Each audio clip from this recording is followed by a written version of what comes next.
Welcome to another masterclass inside the Boss Books Collective. Today, I'm going to teach you a very fishy trick indeed. This is relevant for memoirists, for nonfiction writers, and especially those with a complex story that they don't know how to tell. I'm going to reveal the fish model. This is how to structure your book in a way that makes it up there with the best-selling books that have been turned into movies. We're going to use the book Wild by Cheryl Strayed as an example. So let's dive right in. I did my best to create a model for you for all my visual learners. I'm definitely one of them. What is the fish about? Let's have a look. So the model starts with the front story. This is your main action, your main storyline. In the example of Wild by Cheryl Strayed, we have a woman who's decided to go on a heroic journey. She's going to walk thousands of miles along the Pacific Crest Trail. And so the book starts with a cliffhanger moment where she has accidentally dropped one of her hiking boots down a cliff. That is so intense, right? So that's a great thing to do, by the way, is start with a cliffhanger and then reveal action point by action point of your front story. If you're writing a business memoir, this would be the start of your business journey and then how you got to where you are, all of the keys, all of the illuminating points. That's your front story. If you are writing a detox book for health, you are going to be presenting your 13 keys, for example, for optimum health and how to detox, or 13 steps to recover and heal from compassion fatigue if you're a nurse and a healer. These are examples of front stories. In my own case, I'm going to write a beautiful memoir this year, in 2025, perhaps finish it. And the front story is going to be how I finally joined the United Nations, got burnt out, and chose to leave. And there is a 3-day action sequence of being stuck at my office, having to sleep under the desk because of angry, violent mobs. And then the really harrowing journey trying to get home without being kidnapped or carjacked. That's the front story. So that's, I hope, clear. Next, what's the next part of the fish? Why doesn't it look like a fish yet? Key moments are going to be mapped along, and I would like to say, as I did, it's a great idea to start with a cliffhanger scene. So then you map all your key moments until you get to a cliffhanger scene revisited, resolved, and there's an epiphany or aha moment at the end. This is the resolution. Hopefully, there's a spirit of redemption.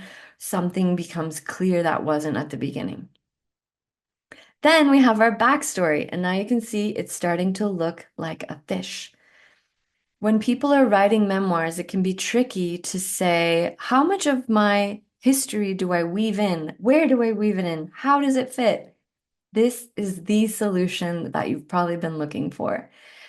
What we would like to do is choose flashback stories that are connected to the key moments happening in the front story. So imagine that you are getting a divorce up in the front story and you are devastated. You don't know how you're going to survive this. It's worse than a lot of deaths. Then we do a flashback to your first love, and this deepens our understanding of who you are, how you relate, what formed you, what burned, what was your first heartbreak, all of that. You see how we connect it? Then say you become a high fashion model up in the front story, but you get addicted to some really intense substances.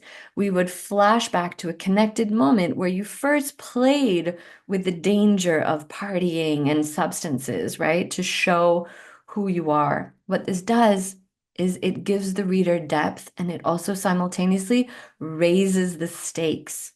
It makes it more meaningful and it helps them understand, hey, if you've been sober for all these years and then you're dabbling with drugs again, oh no, right? Just as an example.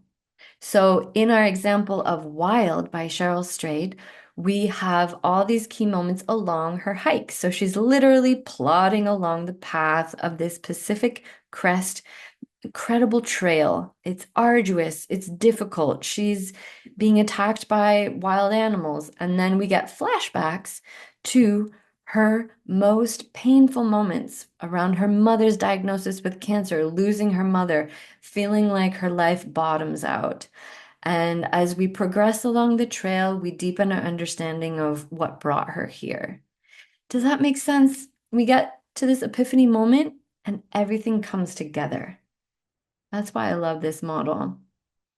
Everything's connected. And what we want to do is really make sure in your selections that the moments are related. You can even do something advanced, which is mirroring.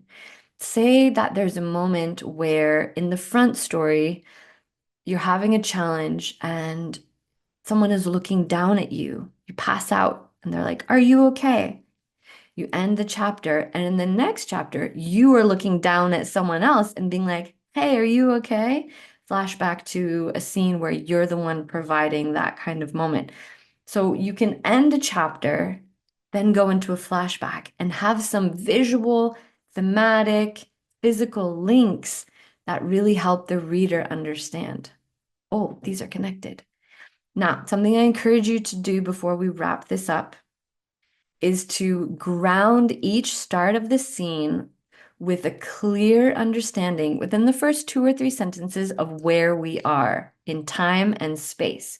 So if you're hopping around from city to city or from moment to moment, literally make sure that you're telling the reader, we are now in Venice, or we are now on day 365 of the walk along the trail, or Sweet 16 birthday, I got phone calls. So instantly do that. Why? The reader will relax into the story and not be scanning trying to understand context. Bring them with you, hold their hand, prioritize them feeling really like they're coming with you back and forth through time, and you're going to have a super successful book that people can't put down.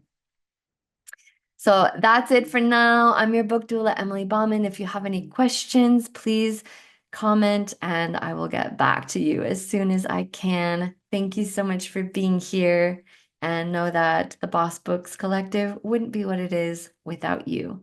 Your story matters. The world needs the stories that you have to tell. So keep believing, and thank you so much for your time.